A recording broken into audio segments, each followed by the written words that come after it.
Greetings, and welcome back to our continued discussion of The Merchant of Venice.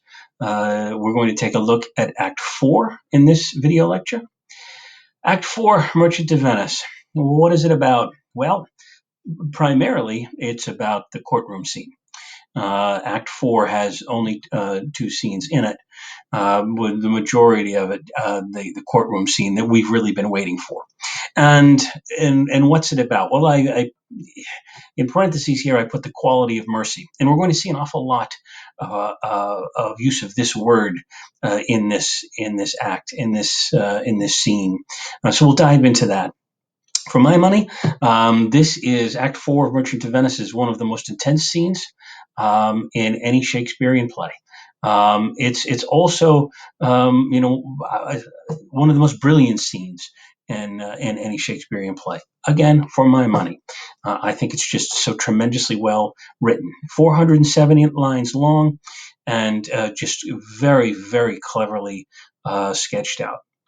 What we'll see in this scene is we'll see the emergence of Portia as a character. Now, we have met her and we have seen her, but it's really in this scene that we really get to dive into the character and see how smart she really is, right? How clever she really is, and perhaps bringing her in this act and in Act 5 too.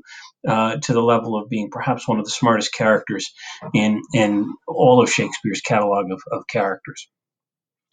We looked at winners and losers in previous acts, and so I'm breaking Act 4 out into winners and losers as well. And what will we see? We will see Portia win the trial, essentially. Of course, in order to do so, she has to be dressed as a man, and really, she owns this act. She's in control of this act from the very beginning until the very end. We see some dramatic acting here, some dramatic character lines here with Shylock and certainly with Antonio, who's really staring down the barrel of his own death at this point. But it is Portia really that owns this act. Shylock wins his case. So he's a winner in this space. He wins his case. However, in so doing, he loses everything else. His wealth, his house, his faith, his dignity, everything is sacrificed for the sake of his win. Antonio loses. What does he lose? He loses the case. It's a losing suit, as Shylock says at the beginning of this act, and he's right. But he gains his life. He wins his life. Bassanio is going to lose the ring. He's not actually going to lose it. He is going to give it away, the ring that Portia gave him in the previous act, that he had to swear that he would never part with as long as he lives, and he agrees to that. But he will give that up. Antonio is going to lose his gloves, which we will see as a trade-off. I didn't put Gratiano. Gratiano will also give up his ring, but we don't really see it. We hear about it. And what we learn is that Nerissa is going to try to get Gratiano to lose his ring too. So another act that's full of winners and losers. So let's go through this act. And how does it begin? Now, there's a nice image of it there on the bottom right. This is a courtroom in Venice, and the trial is about to begin. Antonio is already in the room. The Duke is the one who is presiding over the events in this room. He is the law. He is the one who will determine whether or not Antonio is guilty, whether or not he is going to have to pay the forfeiture of the bond, which is his flesh. We see the lines here. The Duke begins, where's Antonio? He's already there. And the Duke lets us know right from the outset how he feels about this particular suit that's been brought before him. He says this: "I am sorry for thee. Thou art come to answer a stony adversary, an inhuman wretch, uncapable of pity, void and empty from any dram of mercy." Well, it's the first time we're going to see the word mercy in this act. So that's how the Duke feels. Nonetheless, he's there to adjudicate a case. And Antonio's response is similar to what we saw in Act 3, and it's very resigned to his fate. Antonio says, I have heard your grace hath taken great pains to qualify his rigorous course. But since he stands obdurate, and that no lawful means can carry me out of his envy's reach, I do oppose my patience to his fury, and am armed to suffer, with a quietness of spirit, the very tyranny and rage of his. Of course, all the pronouns there, the his is referring to Shylock. But Antonio says, yes, I am ready to stand. Antonio's a smart man. We've established that. Antonio knows that his case, he doesn't have a case, right? His case is he signed a document. He made a deal, and he has forfeited that. He has not made good on this document. The Duke's going to call in Shylock, and the Duke will address Shylock directly. He doesn't give him an order. He really can't in this space. But we do hear from the Duke directly speaking to Shylock, and he says this: Shylock, the world thinks, and I think so too, that thou but leadest this fashion of thy malice to the last hour of the act, and then 'tis thought thou show mercy and remorse more strange than is thy strange apparent cruelty, and where thou now exactst the penalty, which is a pound of this poor merchant's flesh, that will not only lose the forfeiture, but, touched with human gentleness and love, forgive a moiety of the principal. We all expect a gentle answer, Jew. And so, what is the Duke asking? Or suggesting. Suggesting that Shylock is just really kind of doing this for show, and he wants to bring it right up to the last moment before he decides to show mercy to make a point. That's what he suggests. But that Duke hopes that not only will he show mercy, but he'll also forgive some of the debt. Well, that's mercy, right? We all expect a gentle answer, Jew. And notice he's not even called by his name in the courtroom. He's called by his faith. And what we'll see here is some, I put a little battle here between the Old Testament God and the New Testament God. And there's the little image of two gods, right? The idea that the Old Testament God is an angry God, right? A wrathful God, a vengeful God, one who is seeking, always seeking some sort of payment, an eye for an eye, a tooth for a tooth, right? And as compared to or contrasted perhaps with the New Testament God, who's seen there holding some flowers, right? Very merciful, very forgiving, very loving, very very dad like or grandpa like, that just simply wants to give you a big hug. And I think what we have here is this very basic and not entirely accurate, but breaking down of the Old Testament, the Jewish faith, and the New Testament, the Christian faith, because that's really what's going on here at the heart of this play. Shylock lets us know right away, or lets the Duke know right away, what his purpose is. It's not about mercy. He's angry. I am not here. I am not here to do anything other than to collect the forfeiture of my bond, which, of course, is the pound of flesh. I have possessed your grace of what I purpose, and by our holy Sabbath have I sworn to have the due and forfeit of my bond. If you deny it, let the danger light upon your charter and your city's freedom. You'll ask me why I rather choose to have a weight of carrion flesh than to receive 3,000 ducats. I'll not answer that, but say, it is my humor. Is it answered? Notice he does say our holy Sabbath, of course, once again, putting a defining distance between the Jews and the Christians in this space, right? And that Shylock says, I've taken an oath. I've sworn an oath before God. In signing this document, this legal document, I've sworn an oath. For me to do anything other would be to violate my oath before God, and I'm not going to do that. So I can give no reason, nor I will not. More than a lodged hate and a certain loathing I bear Antonio, that I follow thus a losing suit against him. Are you answered?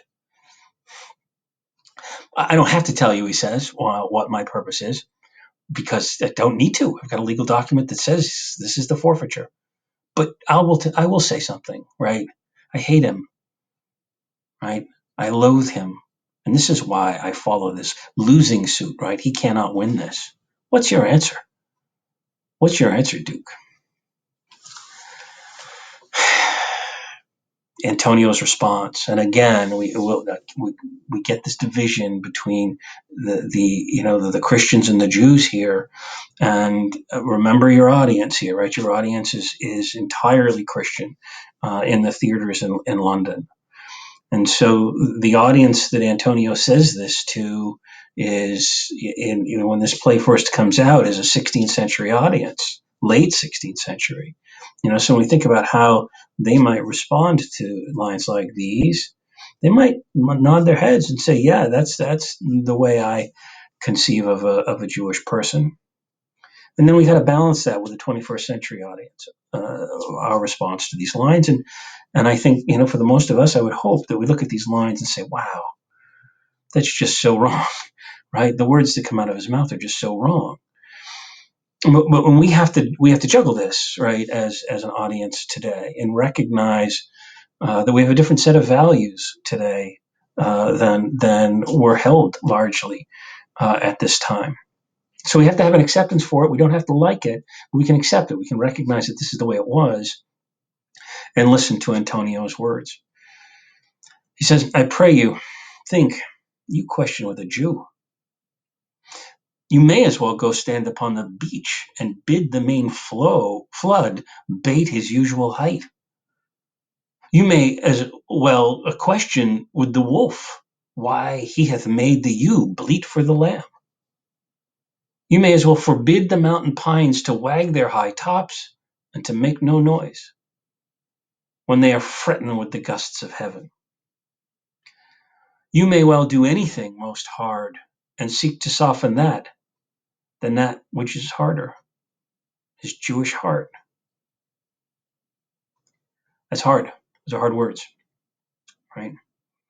But he follows it up with, not but, and he follows it up with, therefore I beseech you, Your Honor, Duke, make no more offers, use no farther means, but with all brief and plain conveniency, let me have judgment and the Jew his will.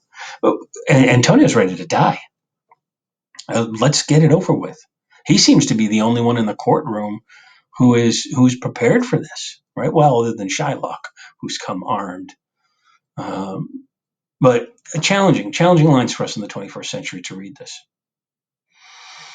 Bassanio and Gratiano are there in the courtroom, and they have brought with them the money from Belmont that Portia suggested that they take, his newfound wealth, and he throws it down in the middle of the courtroom.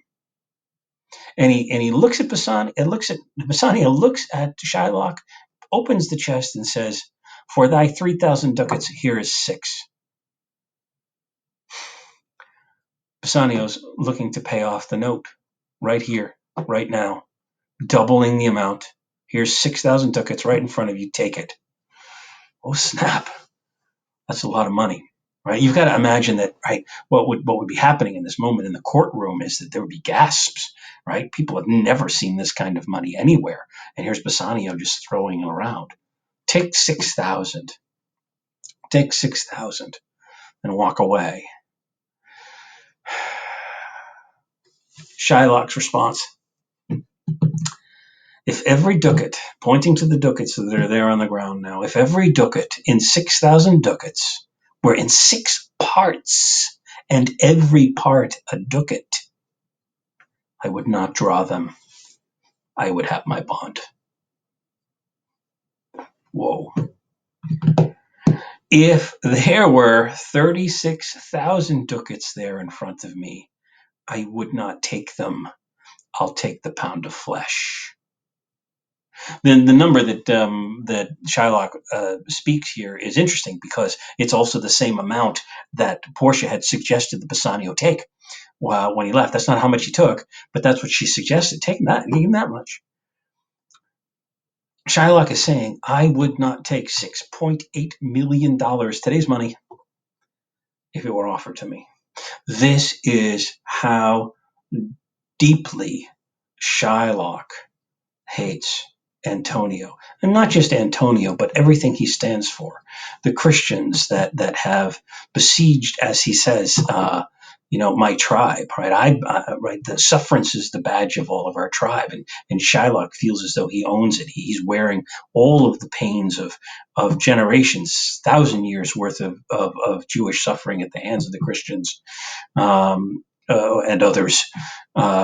And he feels it all falls on his shoulders. And for, if this much money was offered to me, I still would, I would take my bond. I'd take the pound of flesh. Back to the mercy piece here, right?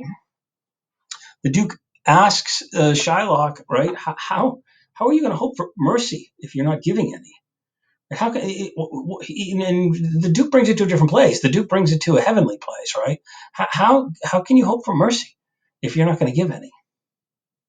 And Shylock goes right to the letter of the law here. What judgment shall I dread, doing no wrong? And Shylock believes, because this illegal document, he's not doing anything wrong here, right? The pound of flesh which I demand of him is dearly bought. 'Tis mine, and I will have it. If you deny me, fie upon your law. There is no force in the decrees of Venice. I stand for judgment. Answer, shall I have it? Right, two different types of judgment here. The first one that Shylock mentions, what judgment shall I dread, doing no wrong, I think refers to God's judgment. Shylock doesn't feel as though he's doing anything wrong in the eyes of God. And then the other judgment that he uses at the end of this brief monologue is the law. The law of Venice stands here, and it stands highly in Shylock's favor. And the Duke doesn't know what to do, right? Because he is now faced with a very real possibility of having to allow for Shylock to kill legally in front of them a Christian because of this bond. And it's the Duke who stands there to pass the judgment. And he's not quite ready to do so, so he calls in for help, which he had already called for. And this is what gives us the opportunity to see this reemergence on stage of Portia, but only this time dressed as Balthazar, the court doctor, another word for attorney, for the lawyer, who is going to help adjudicate this case. Someone schooled in law, and so he has been called forth. Actually, he wasn't called forth. Bellario was called forth. Bellario apparently is a relative of Portia's, very convenient, and she has gone and she has worked with her relative Bellario to get herself into this position. And Bellario has sent a letter saying, "Hey Duke, I'm sick, I can't come, but please admit this young attorney Balthazar. He may look young, but his smarts and his wisdom in law are well beyond his years." And that's how Portia gets there. There's an exchange that goes between Gratiano and Bassanio as Portia's character is called into the room, and so they yell back and forth at each other, and they say all kinds of terrible things to each other. And Bassanio ultimately asks Shylock, who's standing there whetting his knife, right? Whetting, W-H-E-T, sharpening his knife, likely against a leather strap that would sharpen the knife. And Shylock tells him to cut the forfeiture. And they ask him the question, what's it good for, right? Well, why? You can't gain anything. You certainly, you're not going to be able to do this. And Shylock lets him know again, till thou canst rail the seal from off of my bond, thou but offend'st thy lungs to speak so loud. Repair thy wit, good youth, or it will fall to cureless ruin. I stand here for law. I want the law. I want nothing else. Give me the law. That's his request, right? It's not going very well for the boys. So Portia comes in disguise here, obviously. Here's an image on the right of Lynn Collins playing the role of Portia in the courtroom scene from Sony Pictures' Merchant of Venice from 2004. She's given herself a little beard there, shortened up her hair, and she comes in disguise. And she addresses Shylock, and she says to him straight up, and she says, "Of a strange nature is the suit you follow." She directs that to Shylock. Yet in such rule that the Venetian law cannot impugn you as you do proceed. And then she turns to Antonio and says to him, "You stand within his danger, do you not?" And he says, "Yeah, I do. I do." And Portia knows, right? That she says in this that the Venetian law has no way to stop this. She uses the word mercy. And she says to Shylock, "Then must the Jew be merciful." Again, not even referring to him by his name. Shylock asks her, dressed as a him, "On what compulsion must I? Tell me that. Why must I be merciful?" And what we get next is, Shakespeare has so many wonderful soliloquies and monologues found in all of his plays, right? The histories, the comedies, the tragedies, the romances. We see all kinds of wonderful monologues, and this one here really stands very, very high against the rest. And this is the quality of mercy speech that Portia gives. Why Shylock is asked the question, "Why? On what compulsion must I show mercy?" And she goes on to explain what mercy really is and what the benefits of mercy really are, in a hope that she would be able to sway Shylock some way. And so this is the monologue that she gives. The quality of mercy is not strained; it droppeth as the gentle rain from heaven upon the place beneath.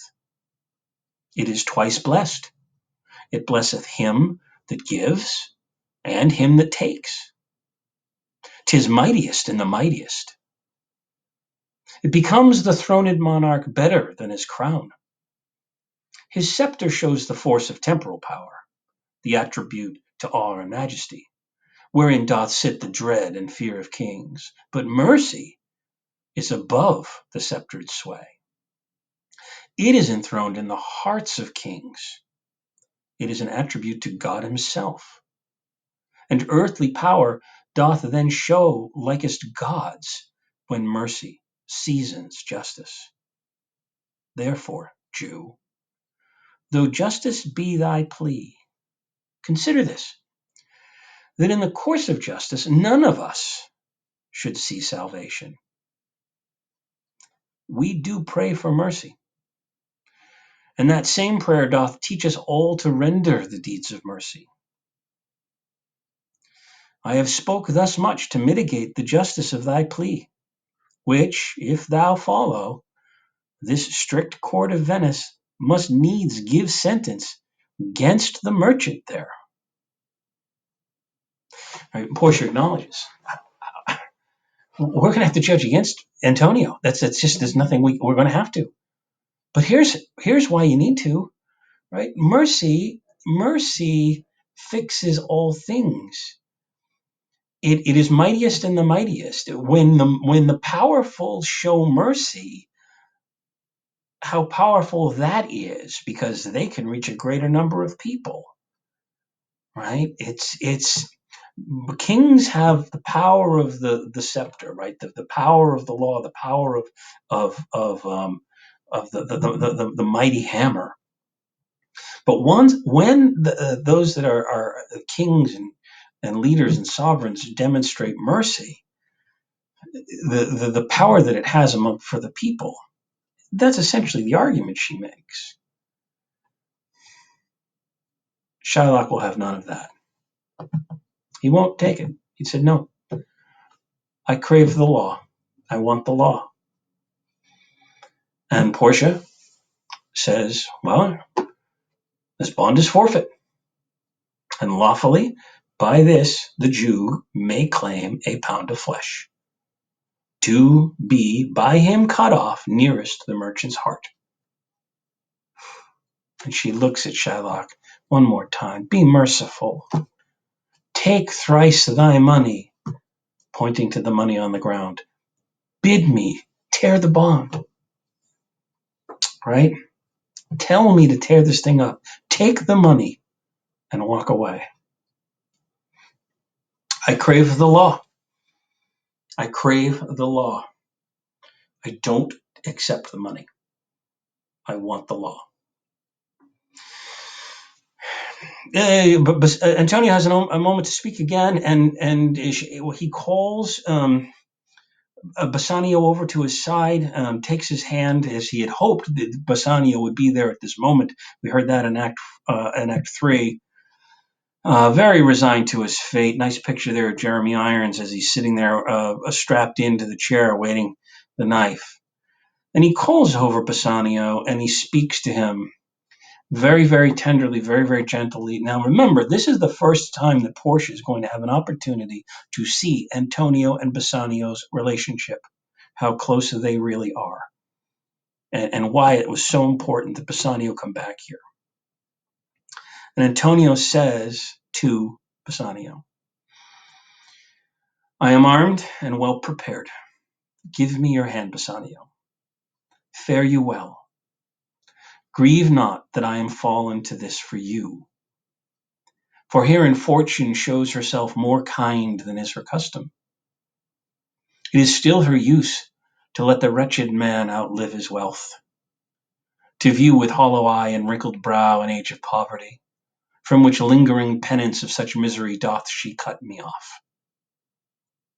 Commend me to your honorable wife. Tell her the process of Antonio's end. Say how I loved you. Speak me fair in death. And when the tale is told, bid her be judge whether Bassanio had not once a love. Repent, but you, that you shall lose your friend, and he repents not that he pays your debt. For if the Jew do cut but deep enough, I'll pay it presently with all my heart.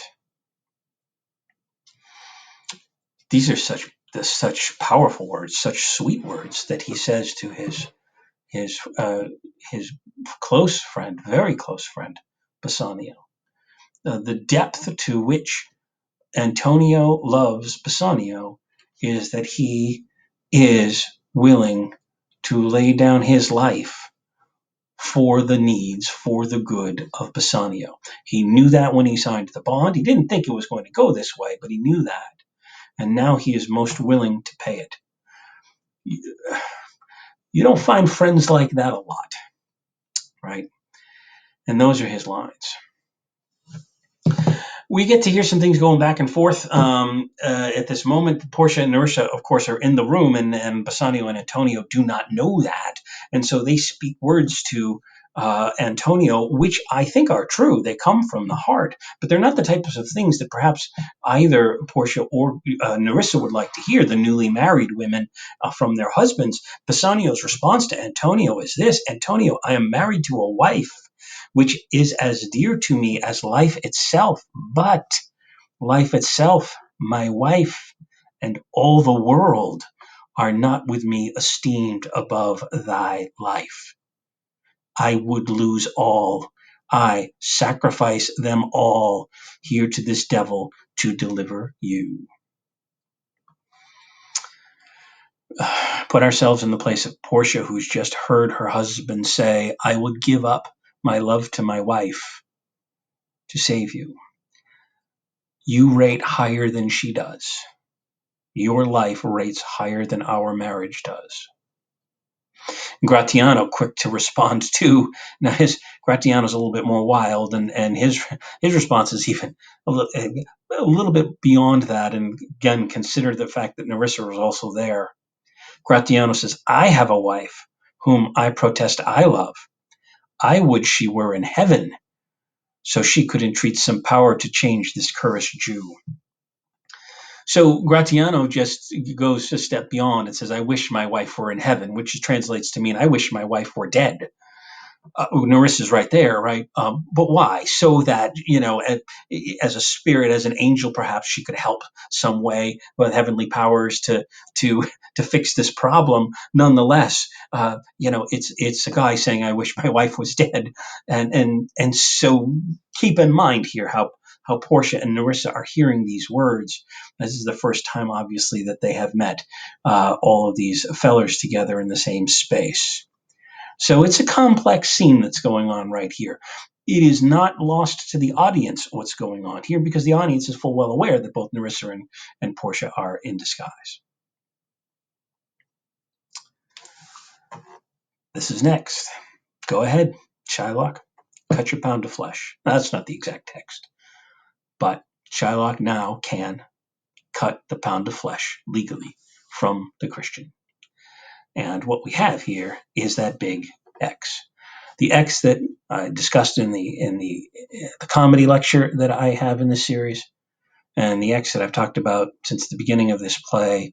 This is the big X we've been steaming towards, that we could see way back when the deal was made, right? And we're heading directly towards it. A few things would obviously have to happen, specifically that Antonio's ships would not come in, and to date they have not. And this is it. This is that moment. And here we are. Shylock is whetting his knife, and he would, when staged, generally he gets right up to Antonio's chest. He's ready to make the cut, and then Portia screams, "Tarry a little, hold on!" Portia to the rescue. She's timed this out very, very well, of course. Waited to the very last second, and that's the way the comedy works, right? At the very last second, disaster is averted. "There is something else," she says. "There's a little something else we need to talk about first. This bond doth give thee here no jot of blood. The words expressly are a pound of flesh.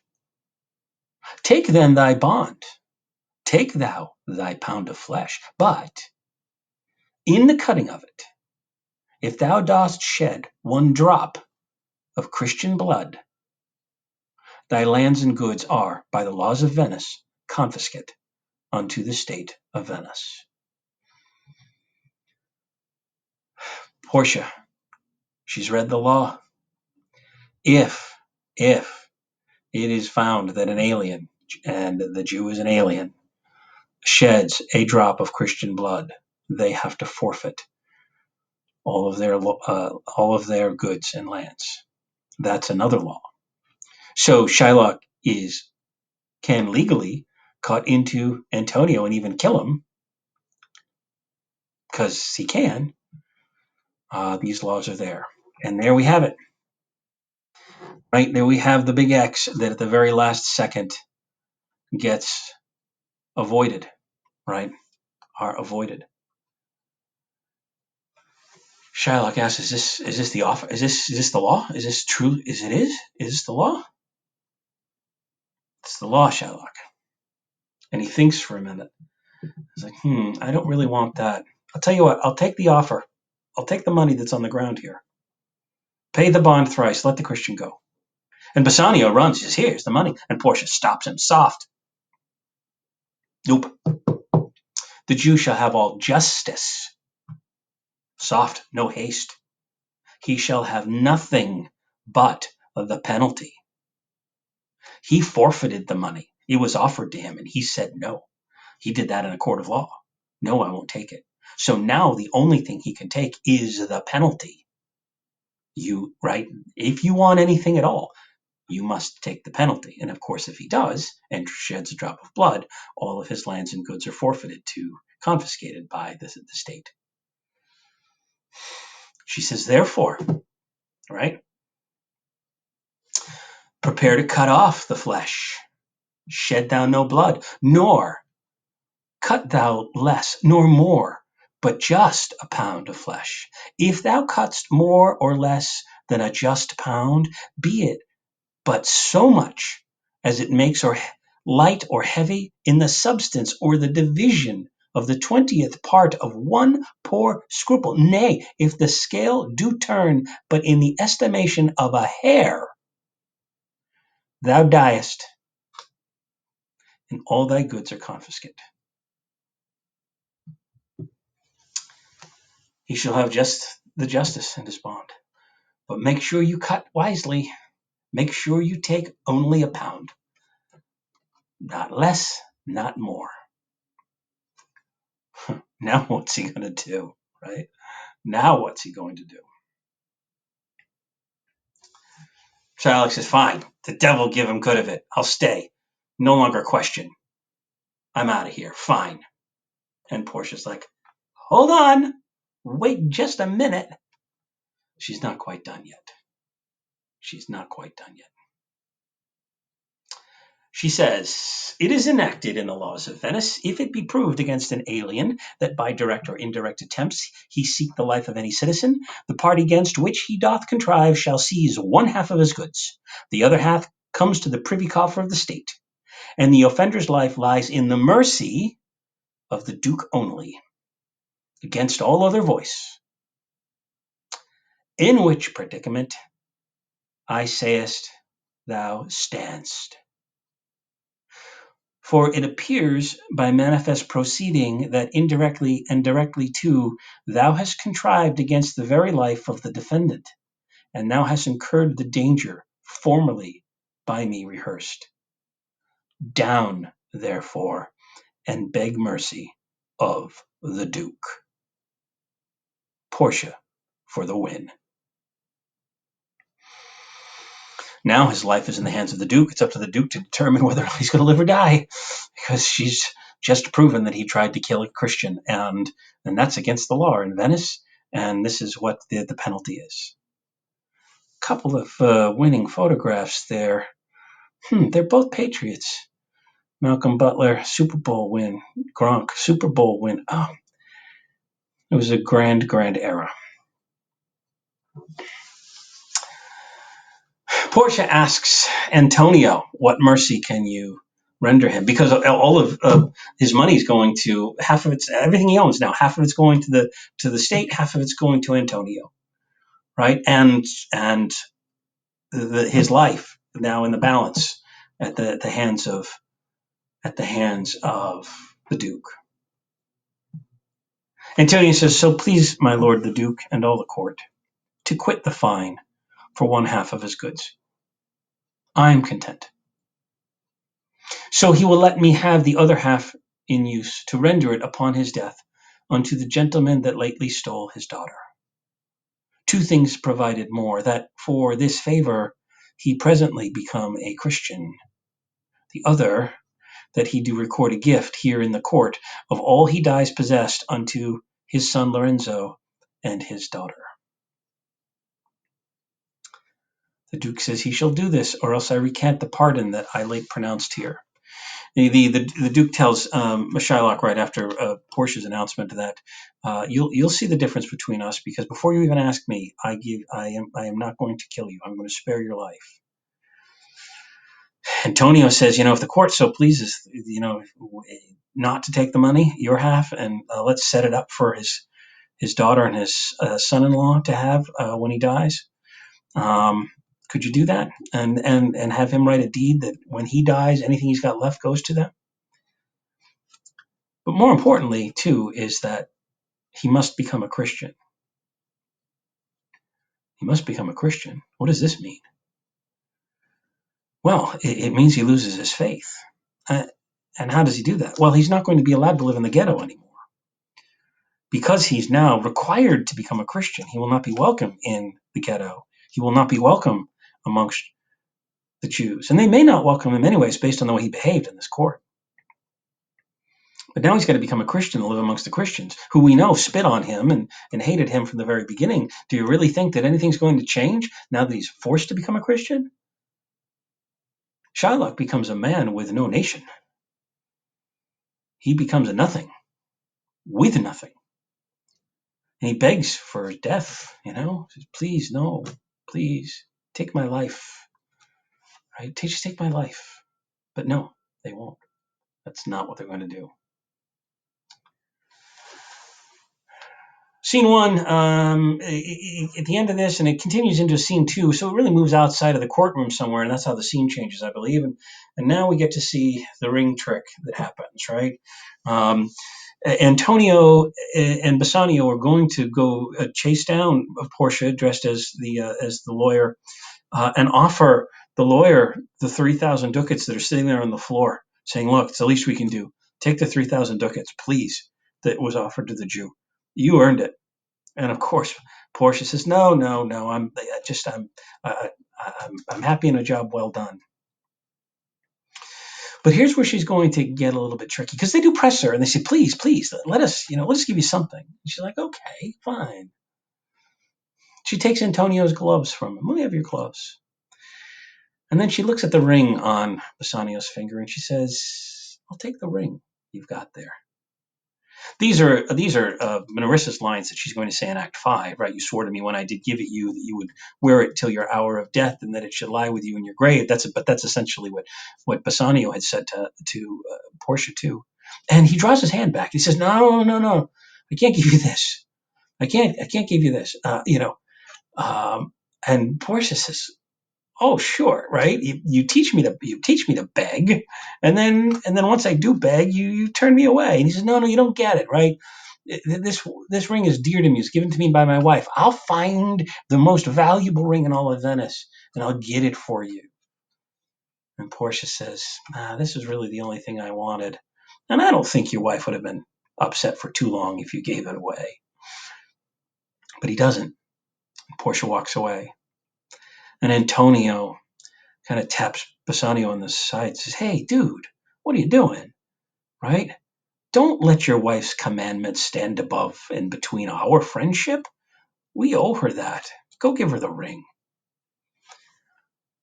And so Bassanio sends Gratiano with the ring to chase down Portia.